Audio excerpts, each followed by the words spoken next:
Hi all, welcome back to my mini vlogs. Good morning, good afternoon. ಇವತ್ತು ನಮ್ಮ ಕಾಲೇಜಿಂದ ಮಧ್ಯಾಹ್ನ ಸಿ ಜಿ ಹಾಸ್ಪಿಟ್ಲಿಗೆ ಹೋಗಿ ಅಂತ ಹೇಳಿದ್ದಕ್ಕೆ ಆಟೋ ಹೊತ್ಕೊಂಡು ಸಿ ಜಿ ಹಾಸ್ಪಿಟ್ಲ್ ಕಡೆಗೆ ಬಂದ್ವಿ. ಏನಕ್ಕೆ ಹೇಳಿದ್ದಾರೆ ಅಂತ ನಮಗೂ ಗೊತ್ತಿಲ್ಲ.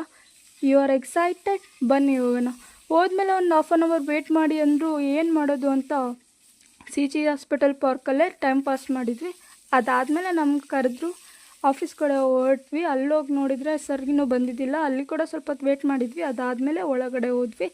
ಏನಕ್ಕೆ ಬಂದಿದ್ದೀವಿ ಅಂದರೆ ಇವತ್ತು ವರ್ಲ್ಡ್ ಡೆಂಗ್ಯೂ ಡೇ ಇರೋದ್ರಿಂದ ಅದ್ರ ಬಗ್ಗೆ ನಮಗೆ ಇನ್ಫಾರ್ಮೇಷನ್ ಕೊಡೋದಕ್ಕೆ ಮತ್ತು ಅವೇರ್ನೆಸ್ ಮೂಡಿಸೋದಕ್ಕೆ ಕರೆಸಿದ್ರು. ಅದ್ರ ಬಗ್ಗೆ ಎಲ್ಲ ಹೇಳ್ತಾಯಿದ್ರು, ಕೇಳಿಸ್ಕೊಂಡ್ವಿ. ಮತ್ತು ಏನೇನು ಮಾಡಬೇಕು ಅಂತ ಕೂಡ ಹೇಳಿದ್ರು. ಅದಾದಮೇಲೆ ತುಂಬ ಬೋರಿಂಗ್ ಅನಿಸ್ತಾ ಇತ್ತು. ಆದರೂ ಕೂಡ ಇಲ್ಲಿ ನಮಗೆ ಬಿಸ್ಕೆಟ್ ಮತ್ತು ಟೀ ಕೊಟ್ಟರು. ಅದನ್ನು ನೋಡಿ ಫುಲ್ ಚಿಲ್ಲಾಯಿತು. ಟೀ ಬಿಸ್ಕೆಟ್ ತಿಂದ್ಕೊಂಡು ಅಲ್ಲಿಂದ ಹೊರಟ್ರೆ ಫುಲ್ ಜೋರು ಮಳೆ ಸ್ಟಾರ್ಟ್ ಆಗಿಬಿಟ್ಟಿತ್ತು. ಏನು ಮಾಡೋದಪ್ಪ ಈ ಮಳೇಲಿ ಹೆಂಗೆ ಹೋಗೋದು ಅನ್ನೋ ನೋಡೋಷ್ಟರಲ್ಲಿ ಹೋಗೋಣ ಬರ್ರಿ, ಮಳೆಗೆ ನೆಂದೇ ಇದ್ದರೆ ಹೆಂಗೆ ಅಂತ ಹೇಳ್ಬಿಟ್ಟು ಹೊರಟ್ವಿ. ಅಷ್ಟರಲ್ಲಿ ನಮ್ಮ ವಿನಿತಾ ಮತ್ತೆ ನೋಡಿ ಹೆಂಗೆ ಮಾಡ್ತಿದ್ದಾಳೆ. ಆ ಮಳೇಲಿ ನೆನೆಯೋಕ್ಕೂ ಜುಗ್ತಾನ ಕರ್ಚೀಫೆಲ್ಲ ಹಾಕ್ಕೊಂಡು ಬರ್ತಿದ್ದಾಳೆ. ಅದಾದಮೇಲೆ ಸಿಟಿ ಬಸ್ ಹತ್ಕೊಂಡು ಬಸ್ ಸ್ಟ್ಯಾಂಡಿಗೆ ಬಂದ್ವಿ. ಮತ್ತೆ ಸಿಗೋಣ ಮುಂದಿನ ಬ್ಲಾಗಲ್ಲಿ. ಅಲ್ಲಿವರೆಗೂ ಟೇಕ್ ಕೇರ್, ಬಾಯ್.